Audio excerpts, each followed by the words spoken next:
Hi, ఈరోజు Katyayani emporium నుంచి ఒక మంచి టేస్టీ మెంతి కూర టమోటాతో కలిపి కూర ఎలా తయారు చేయాలో చూపిస్తున్నానండి. చాలా ఫ్లేవర్గా ఉంటుంది, మంచి టేస్ట్గా ఉంటుంది.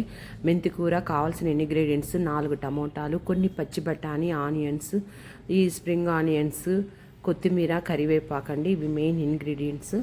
మెంతికూర బాగా ఒక కట్ట తీసుకోండి, పెద్దది. చిన్నవైతే 2 కట్టలు తీసుకోండి. నేను పెద్ద ఆకు తీసుకున్నాను, మంచి స్మెల్ వస్తుందని. మనం తాలింపు పెట్టుకోవాలండి. బాండీ పెట్టి కొంచెం ఆయిల్ వేసి తాలింపు గింజలు, కరివేపాకు, పచ్చిమిర్చి, ఎండుమిర్చి, ఆనియన్స్ కూడా వేసి కొంచెం ఎర్ర వేగుతానే ఒక స్పూను అల్లం పేస్ట్ వేయండి. అల్లం పేస్ట్ కొంచెం వేగిన తర్వాత మెంతికూర వేసేయండి. మెంతికూర, కొత్తిమీర 2 వేసేస్తే కొంచెం నూనెలో ఆ పచ్చి వాసన పోయి కొంచెం వేగుతుందండి. మంచి ఫ్లేవర్ కూడా వస్తుంది అలా ఆయిల్లో మనం మెంతికూర వేయించితే. హెల్త్కి చాలా మంచిదండి ఈ మెంతికూర. బఠానీలు కూడా వేసేయండి తాలింపులోనే ఆనియన్స్తో పాటు, ఎందుకంటే బఠానీలు కూడా కొంచెం ఫ్రై అవుతాయి. కొంచెం మెంతికూర మగ్గిన తర్వాత మనం కట్ చేసుకునే టమోటాలు వేసుకోవాలండి. తాలింపులోనే పసుపు వేసుకోండి, ఉప్పు వేయండి, కారం వేయండి. కారం 1 స్పూన్ వేయండి, 1 స్పూన్ ధనియాల పొడి.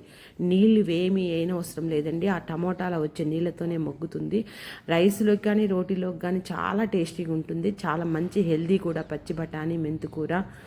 ఒకసారి ట్రై చేసి చూడండి. నా వీడియోస్ లైక్ చేయండి, షేర్ చేయండి, సబ్స్క్రైబ్ చేయండి. నా వీడియోస్ చూస్తున్నందుకు చాలా థ్యాంక్స్ అండి.